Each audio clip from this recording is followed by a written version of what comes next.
Hello and welcome back to the show. So, I'm really excited today to be bringing on a guest who has achieved excellence in pretty much every aspect of his life, and that is none other than Paul Davies, real estate coach, who is coaching real estate agents not only in South Africa, his home country, but also all around the world virtually as well.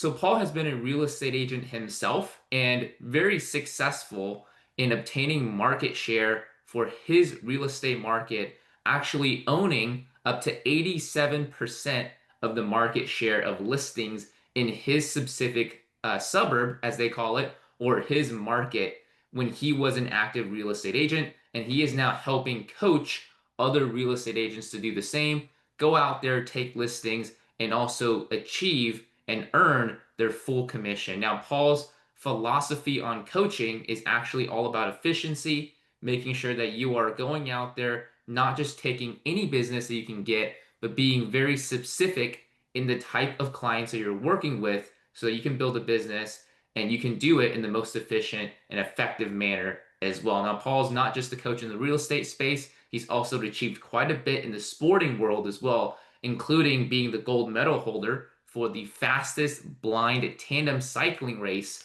in South Africa as well. So he's achieved quite a lot. And I'm really excited to be bringing him on as a guest. Paul, welcome to the show. I'm really excited to have you join us here today. Thank you very much, Kobe. It's actually a pleasure to meet you, and thank you very much for what you just said. Absolutely. So you've done quite a bit, right? Like we talked a little bit offline over some of the achievements that you've accomplished, both as a real estate agent, but also in your life before becoming a real estate agent as really as an athlete and a coach as well. So for the audience out there who may not have heard of you or may not have taken a look into your background or your resume like we have, would love to have the opportunity for you to share a little bit more in detail about your journey, how you got started in the coaching space, what got you into real estate, and what got you to where you are now, coaching real estate agents and helping them be successful in their specific markets. That sounds brilliant. Thank you. Right. Um, for those who haven't met me or know me, as Kobe said, uh, starting from my sporting career, what I've done is throughout my life, I've been a great achiever at sporting. I am a qualified lifesaver for swimming, so that's an interest for some people. The Comrades Marathon is an internationally known long distance marathon which runs just short of 90 kilometers, then between Pietermaritzburg and Durban. And I've run 10 of those, which is recognized as an achievement in the athletic world. I met up with um, some blind folk, and they introduced me into blind tandem racing, where we took a tandem and became the fastest blind tandem team in the country in 2000. And in 1998, my blind partner and I were actually selected for blind championships, the world championships to be held in the US in Boulder, Colorado. That was, that was 98. Well, that's sporting. Where what we found is from there, we've actually looked at that and said, right, well, when you're winning in one, you win in another.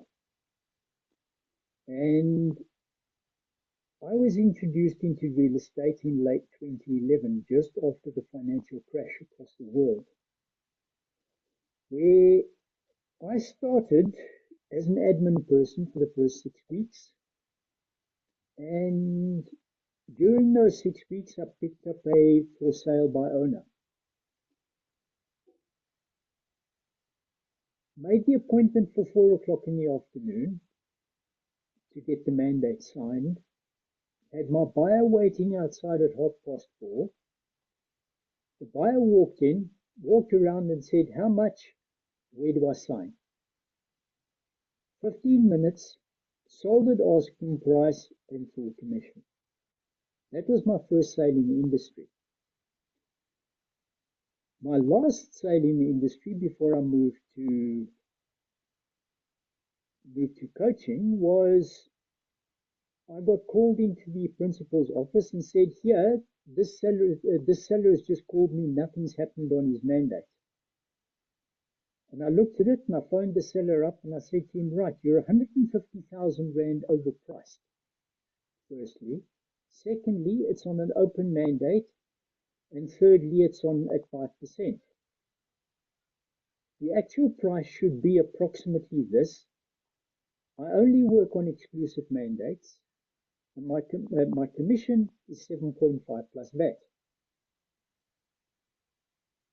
I got the approval. We got the property listed at 4:30 in the afternoon. 7 o'clock the next morning, I picked up a pre-qualified buyer. 2 o'clock, we signed the paperwork. My last sale was done in 24 hours at asking price and full commission. The seller couldn't believe it. He said, "Why is it that the previous agent never told me this, never did the work, and never picked up the information?" During that, between those two, I started working with a company, and this also goes a lot to say is who you work with. I changed from a company where I was struggling and moved to another company where I did cold calling for 3 days. Cold call the suburb, and within 3 weeks, I had 16 boards out. 16 boards from 3 days of cold calling. That year, I sold 87% of my suburb at 96% of asking price in a selling speed of between 0 and 43 days. So, in other words, 43 days was the maximum time that I had a mandate on a property with an average of 7. That was done on what we know as the 8-week marketing plan. So, an average of 7 days for the properties being sold. And what we never told the sellers was all at full commission. I stepped into coaching a year or two after that, where I coached various property practitioners to become the best that they can be. And one of them specifically, I met when she was a drug addict, and I never realized that. Managed to take her off drugs, Schedule 8 drugs. I took her off drugs, taught her to become the best that she could be, and taught her to be a real estate agent of note, where she would walk in and get 8% plus VAT on her mandates, sell on an 8-week marketing plan, and get paid 8% plus VAT.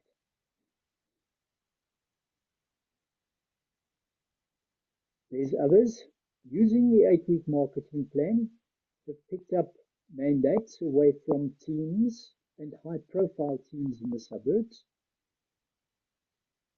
who were prepared to work together at 5% plus VAT, where we had an agent walk in. 6 weeks he was in the industry, took the sole and exclusive mandate away from the two teams at 7.5 plus VAT at a marketing price that the market could respond to. So, ladies and gentlemen, whether we look at it or not, priced right, it sells almost overnight. And if you're prepared to put in the work, prepared to learn, and prepared to do, and prepared to become the best that you can be, ladies and gentlemen, there's nothing stopping you.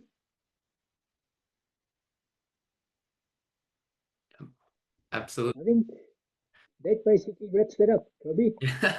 Well, that's fantastic. So I see a theme across everything that you've done in your career, right? Both as an athlete and then now as a real estate agent in your career as an active agent, and now as a coach as well. And that is exactly what you summed it up at the very end of your introduction, which is if you're prepared to go out there and improve, if you're prepared to go out there and do, then there's nothing stopping you from what it is that you want to achieve and how much you want to achieve as well. So I would love to kind of get your take now on just being a real estate agent and also the similarities that you've seen from your sporting career as an athlete and how you were able to apply some of the principles that really helped you become such a success in your previous career now to real estate and now also into coaching and teaching others to be successful. So, what are some of these traits that you've seen that are basically fundamental in achieving success across the board? What I've noted through all of the offices that I've basically worked in is a common theme that came from most of either the principals or the team leaders is Paul, you do too much. And I looked at this and what I bring to the table and how I actually did my presentation to the sellers. What I had, what I brought through, and what I did.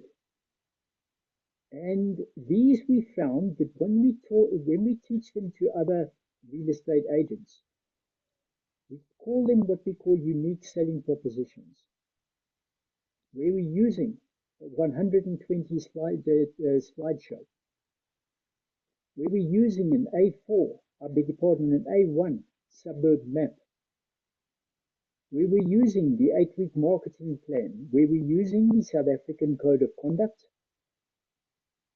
and a coffee table booklet,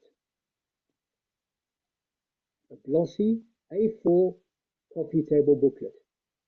So when we have a look at all 5 of those, when we've got an estate agent walking into a mandate presentation with 5 of those, these sellers normally wind up asking sooner or later, why did the others not tell us or show us the same? Now, for that candidate that I gave, that I told you about the 8% plus VAT, she walked into a seller and they said to her, this was on the Thursday. They said to her on the Thursday, hang on a minute, we're just going to interview some other real estate agents over the weekend. We'll get back to you next week. On Tuesday, when they phoned her up, she answered the seller by name, and they were quite surprised to learn that she had actually saved their names on her phone. Firstly. Secondly, that she answered the phone was another one. And thirdly, Celeste, what's your commission? And Celeste said to them, 8% plus VAT. They turned around and they said to her, Celeste, we've interviewed 3%, 4%, and 5% agents over the weekend. What time can you come and sign an exclusive mandate with us? So when you take a look at what actually happened, is all of the people that actually came and followed her realized that they could not compete with what she had done because she left that coffee table booklet there on the table for everybody to view. So automatically they are put on the back foot. The only thing they can compete with is commission. So they drop. And unfortunately, everything is raised to a level that they couldn't compete with.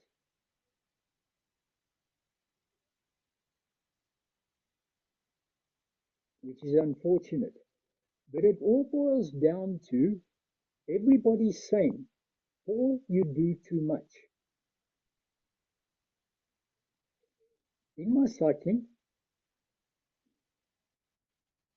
I was up at 4 o'clock in the morning. I'm still up at 4 o'clock in the morning, going out and riding a bicycle. In my running, I'd get up at 5, but I would run before I actually got out to work.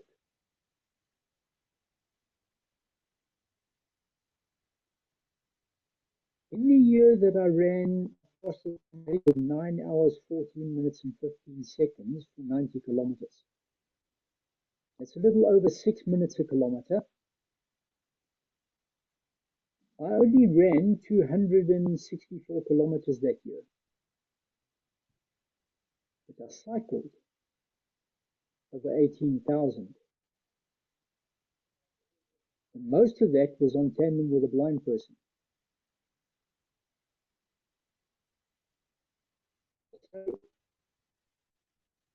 during that time, I had people phoning me and asking, Paul, can we cycle tandem with you? And I refused point blank because I didn't want to split up other tandem teams. Because once you teach one to ride properly, if the other doesn't conform, the tandem team will split and they'll move. Now, the same happens in companies. I cannot teach certain of my training capabilities to certain companies because the companies have got a mandate that they work to, and I cannot teach out of that. Although what we found is great success from the procedures that I teach. We wonder why the others don't pick up on it. I think there's not enough people out there to know about it, and that's why we have you on the podcast today is to share a little bit about that with other real estate agents around the world. Because one thing you did mention, I believe it was offline, just between messaging the two, between the two of us, which is, sales is consistent. There's going to be fundamental principles that are going to remain the same regardless of where you're at. And even sometimes regardless of what industry you're in, right? Just like you've proven you've been able to perform at the top level, not just in sales in real estate, but also now in coaching, and of course before in in your sporting career, and very incredible what you've done, helping a blind individual be able to be able to set a record for tandem racing on a bicycle as well. And I'm sure we're going to talk a little bit more about that when we dig into your coaching and how you're able to help others be able to reach the best potential in themselves as well. So before we dig into that, Paul, would you mind sharing just a little bit more details into how you are able to build, your marketing plan so that way you as a real estate agent, the agents that you're coaching, they're able to go out there and they are able to charge, twice or three times as much commission as other competing agents and still get that commission paid to them pretty much without any objections. Because I think all agents out there, that's what they want. And if they know even just a little bit of the philosophy how to do it, they're going to be willing to listen and to learn a little bit more. Right.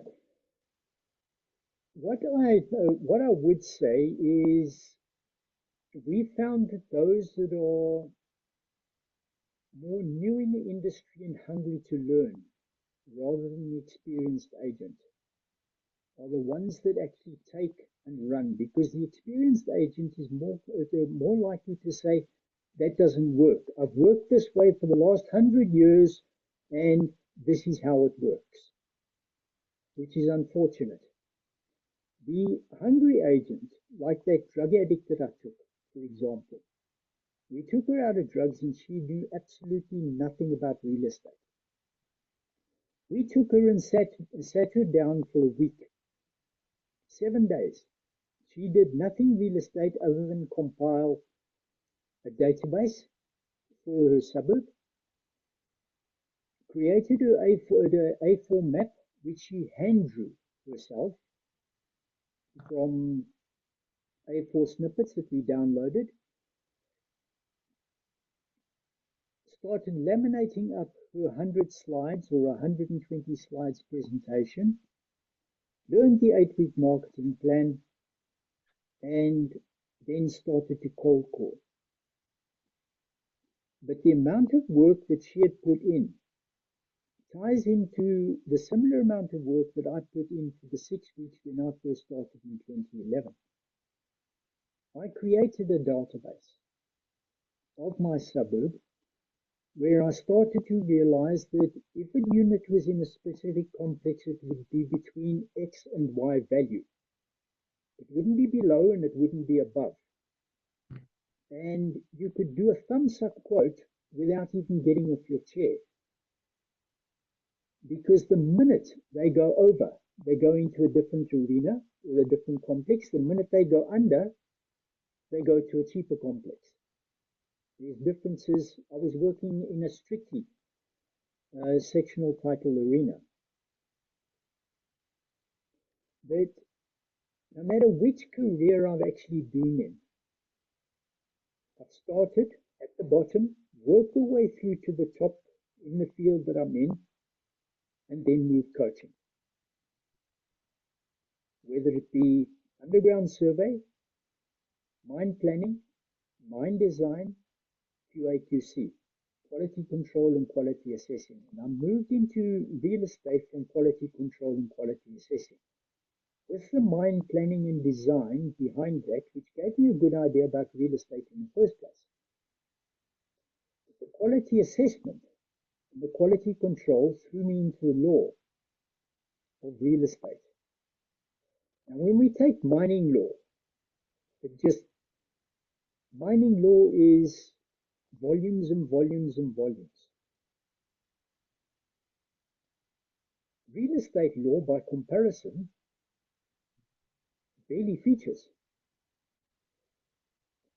One of the things that happened in South Africa in the 2020s, we changed laws, and plenty of them in the country.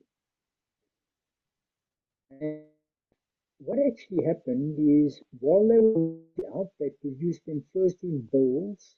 Now, you Americans know of your 1,000-page bill that has just been released. We got bills, and our bills started 60 odd pages.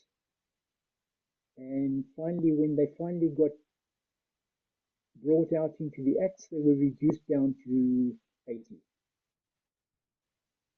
So that was considerably by comparison.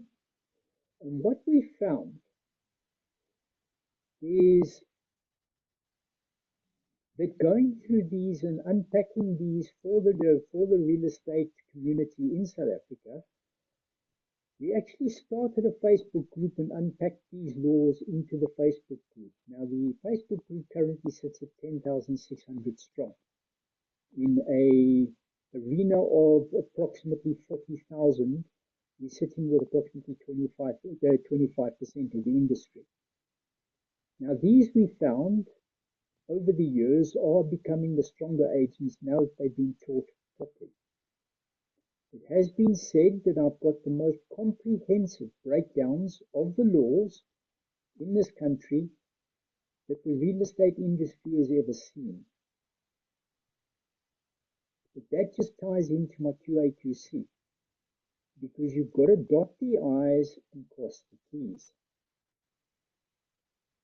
And that's what we found in real estate is knowledge of your mandate and the clauses within the mandate when you sit down with your seller to sign.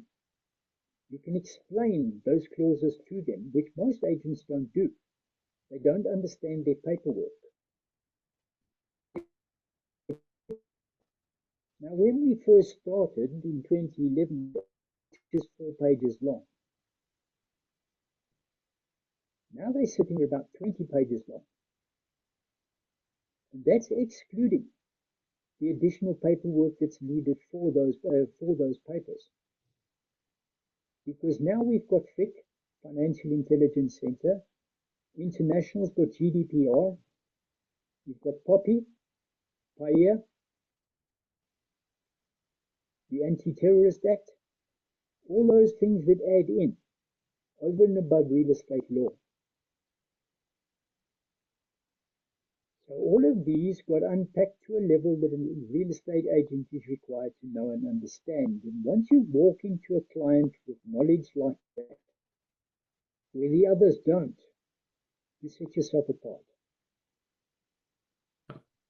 Absolutely. So So to be you have to be able to know your and sorry to interrupt, but you have to be able to know your craft, right? You have to be able to actually understand the industry that you're in, and more importantly, be able to explain that in your conversations with the client. Yes. Give you one idea of the suburb where I sold 80, the 87% of the suburb. Now, someone might be asking 87%, Wolf Wall Street. Yes, I was upside the first 13%. But those were for mandates that were signed before I got into the suburb. When I moved into that suburb, 13 agents packed up and left. I was left there on my own. On the way, the last agent walked out, drove out there, stopped at my most recent mandate, asked if it was an exclusive mandate. When he was told yes, he says, "Don't worry, this is competition." Telling the seller, "Don't worry, you'll sell it quickly." That's a pat on the back for me. But at the same time, what I also say is I had an intense knowledge of that suburb where I knew the building limits to boundary, what those could be. I knew one geological factor that I brought from the mining industry, that the water table in that suburb was 600 millimeters, which means if the houses were not built on a floating platform, they broke apart. So that talks to the build.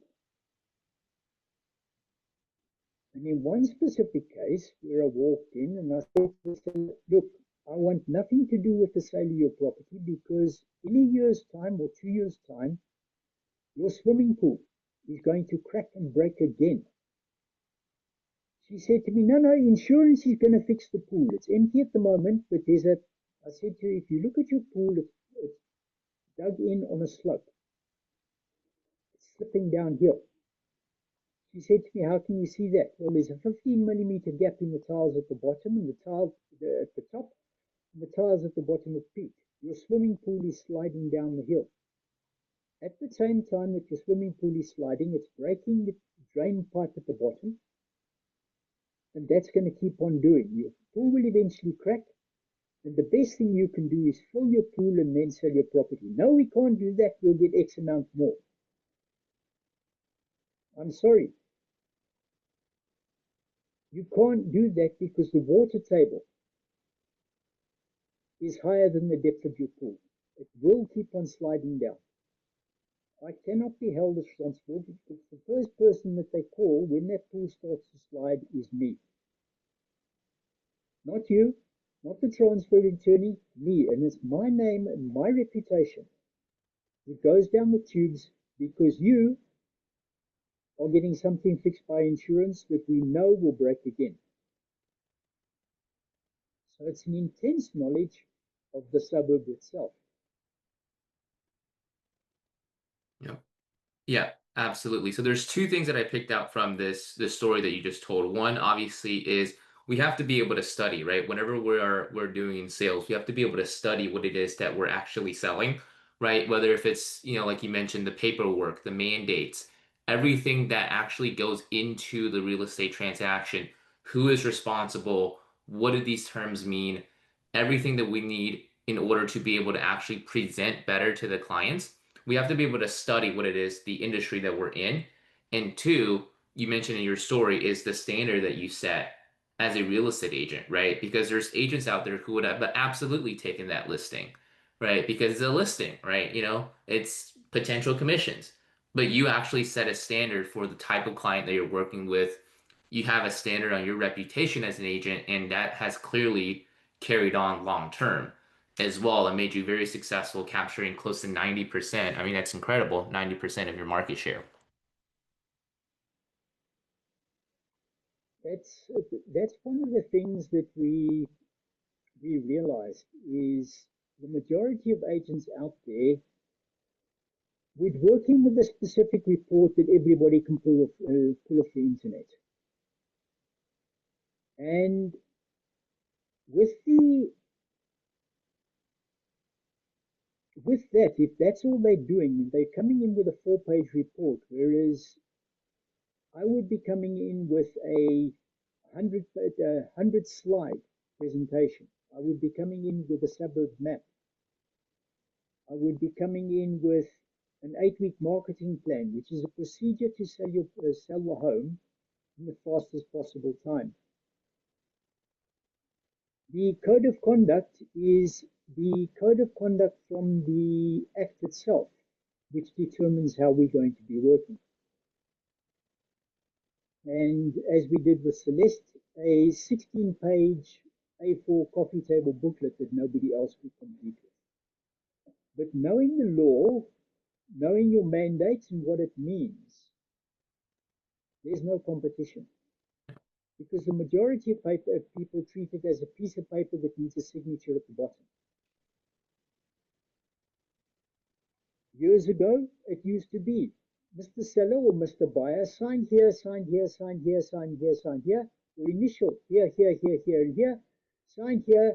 I'll get back to you tomorrow and let you know what the seller says. It doesn't work that way anymore. You can't sign an offer on the boot of the car. With my clients, it used to take me an hour minimum for a listing presentation. It used to take me an hour minimum for a buyer to sign it and an hour minimum for the seller to sign it, to make sure that they understood all the clauses in the paperwork. The majority of agents, 15 minutes on everything.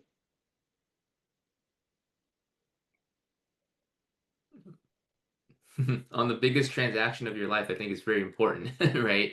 To make sure everything is everything is understood by both the agent and also the clients involved as well. So I think that's where you really separate yourself as a real estate agent is taking the care to be able to actually fully and thoroughly explain everything that actually comes with the buying and selling of a piece of property, piece of real estate as well, which is, doesn't matter what country you're in, doesn't matter what market you're in, there's going to be very intricate laws that govern that and very intricate details as well. So just taking the care, just taking the detail to be able to explain who it is that you're talking to, your potential client, your potential prospect, right? The client that you're already working with, that you already have established a relationship with, to be able to actually sit down and share with them the things that other agents, other competing salespeople are not sharing.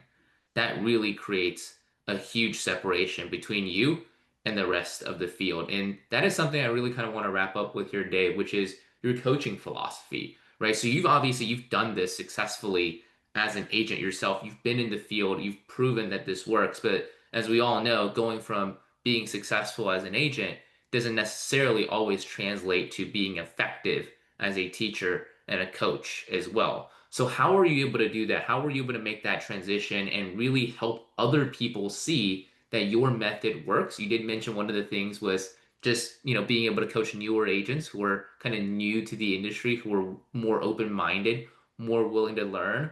But other than that, did you have any other methods or any other principles that you were building your coaching business off of to make sure that you were not just coaching everybody, but you were actually helping those in your tutelage, helping those who you were coaching be actually successful in applying your methods? What actually happened with the coaching? I don't know if you can hear me above the rain. We're having a rainstorm here of note. One of the things that we actually noted is the so-called 8-week marketing plan. As far as we know, or as far as we can trace, it started with Keller Williams from Gary Keller.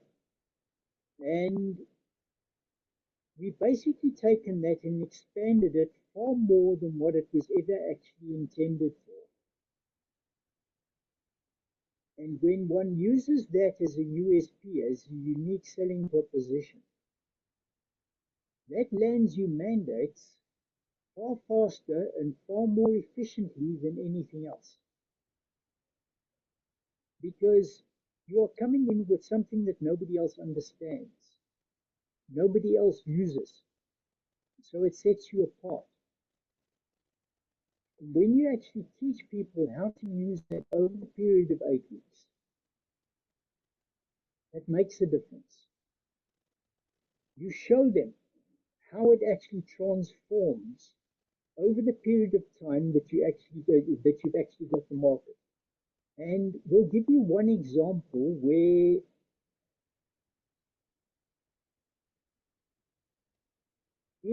I stand under correction, I think it was 2016, we had our finance minister walk out and say to the country, we are going to increase VAT, value added tax, by 2%.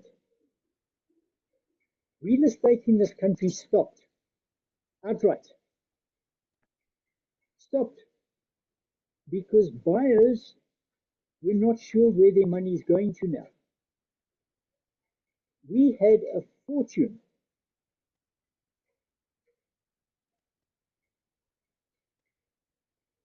of an offer that was an international offer on a farm down in Natal. The buyer disappeared. The international buyer disappeared. He wanted nothing more to do with the country, just based on the 2% increase. It rocked the country that badly. Prices fell dramatically. Buyers disappeared. And what actually happened is the real estate agents at the time never took cognizance of this. And they kept their prices the same. And they wondered why they weren't selling. And they were saying, no, it's because of everybody's still scared. No, they didn't realize that the prices had dropped. And we found out in 2024 that the financial crisis that we had last year dropped the prices down to 2007 levels. We've had a financial crash in South Africa that's dropped the prices down to 2007 levels. And real estate agents are not taking that into consideration. We had a listing at 850,000 Rand for a one-bedroom unit in a complex. The three buyers that walked in that I personally know said they wouldn't pay 600 for it in today's market. The property has dropped once in price, and it's now sitting at 825. When the actual value at the moment is sitting around about 585. That's just on a small one-bedroom unit. That translates directly back to where that property was selling in 2007, 2008. So if you as a real estate agent are not paying attention to what the government is saying, it impacts your prices. And that's part and parcel of the 8-week marketing plan. We've got to teach you the external factors that happen around in the country. Every time petrol goes up or down, it affects your pricing. Because at the same time, if it goes up, your buying capability of your buyers goes down. So whereas yesterday you might have been able to afford a 3-bed, 2-bath double garage, today you might only be able to find a 3-bed, 1-bath single garage, or even a 2-bed, 2-bath. It's the affordability of the banks that will create a loan.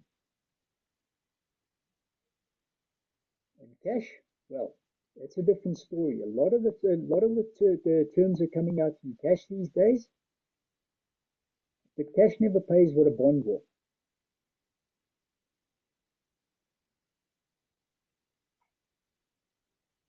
So yes, it differs from agent to agent. It differs from suburb to suburb. It depends who you're working with. But you've got to have a finger on the pulse of activities at all times.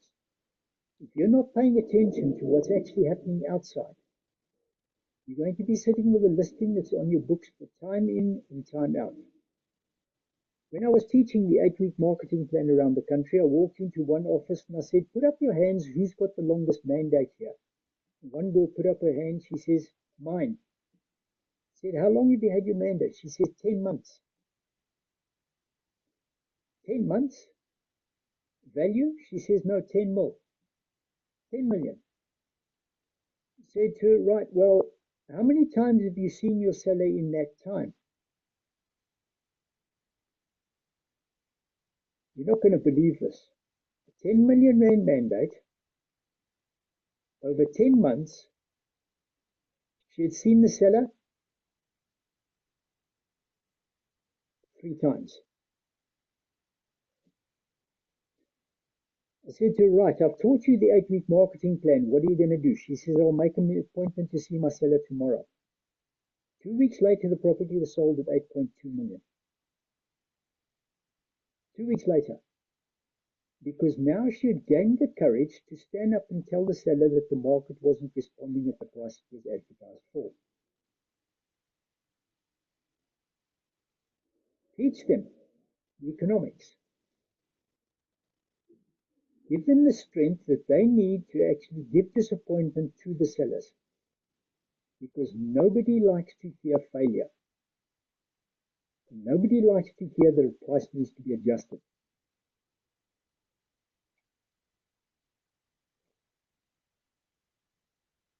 I think that's up what you'd like to know. Yeah, I think so. I think that's very important because you mentioned something there that I think a lot of agents are subconsciously afraid of doing, which is, disappointing the sellers, right? You mentioned the story of the agent who carried this listing for 10 months, and I'm sure she knew subconsciously just based on the market, or maybe she didn't, but if she did, I mean, just not having the courage to basically tell the seller that your listing is overpriced, right? And maybe she knew about it, but she didn't know how to explain it in terms until you actually went and taught her the best way to present this so that way the seller is not only, just getting the information, but also willing to accept that information and take action on it as well. And that is very important because when it comes down to it, you can present information all you want, but if you're not actually presenting it in a way where, your client is receptive to it and actually willing to not just listen, but take action on it, then there really is no point in moving forward with that as well. So I think it's very important. It's not just getting agents the courage to have these conversations, but the skills to have these conversations effectively as well. One of the things we learned with one of the agents that I was teaching is she walked into a seller, and it was a case of the property hadn't moved, nothing had happened, and she said to the seller, well, Mr. Seller, again, when was the last time you spoke to the agent? And the seller said, well, actually, I got a WhatsApp from her last night that she thinks, in the WhatsApp, she thinks the property is overpriced. Mhm. The agent walked in and gave her a mandate presentation, gave her the listing presentation, told her the price that we'd actually think that the property would sell, the range. And the seller turned around and said, what price do you think the market will respond at? The price was given, the mandate got signed, the other mandates got cancelled, and the property got sold within 2 days. The closest communication that that seller had had from the two agents that were listing the property was one of them had sent a WhatsApp that she thinks the property was overpriced. When you teach them the proper skills, that specific agent that I taught became a person that would walk in and take mandates away from others because of the nature of the way that she worked and the pricing skills.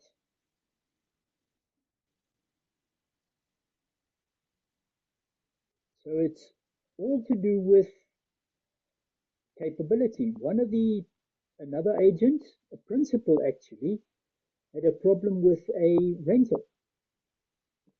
And I said to her, well, when last did you speak to your seller? She says, I've sent him a message. I said, okay, that's not enough. So what have you done? Now I'm going to send him an email when we finish talking. I said, no, I'll send him a message. No, I'll send him an email. No, I'll phone him. No, go out and see him. But what do I say to him? It's silence. How can I tell a seller about silence? I've sent him a message. I'll send him an email. Again, as you said, it's the courage to actually go to the seller to say there's nothing happening. And what does the 8 week marketing plan teach you to do? 8 week marketing plan puts you on a program to actually speak to the seller on a regular basis.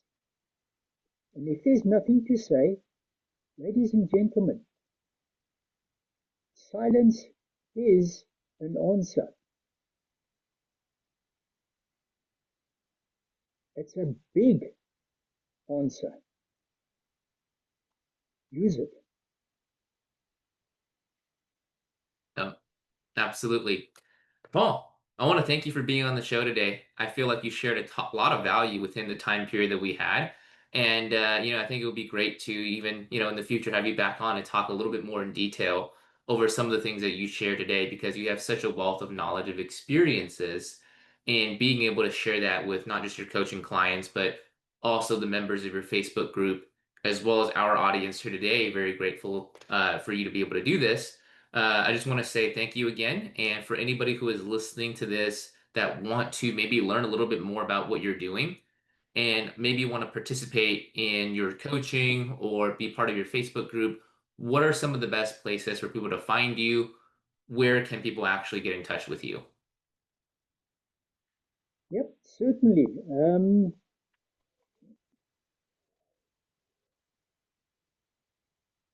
On Facebook, well, I do have two profiles. One, my Facebook page is purely property, and it's under my name, Paul Davies itself. So you'd pick that up. My cell phone number, I am on WhatsApp. Uh, for some of the Asian clients, I am on what they call Zangi, which is a similar chat profile to what WhatsApp is. I understand. Um, Kobe has got my number. It'll be +277 9071745 Strangely enough, I forgot that the other day. I had to go back into WhatsApp and find it myself. My email address, quite simply, pdavies05@gmail.com. So either way, through Facebook, WhatsApp, email, I'm open to communication. Fantastic. We'll make sure to leave the information for people to be able to get in contact with you in the show notes in a description down below as well. So that way people can be able to find you and get in contact with you and learn a little bit more about how your coaching can serve them. But Paul, before we let you go today, I would love for you to, do you have any last pieces of advice, any last feedback that you would like to share with the audience before we let you sign off for today?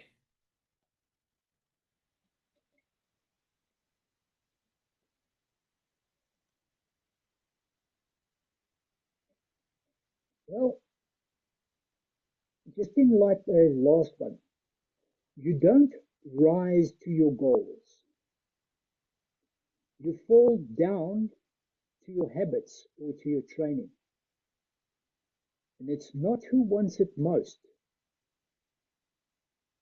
it's actually who's built it for it.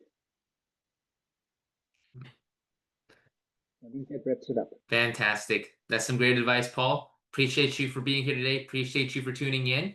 We'll see you in the next show. Take care. Right. Thanks very much. Cheerio.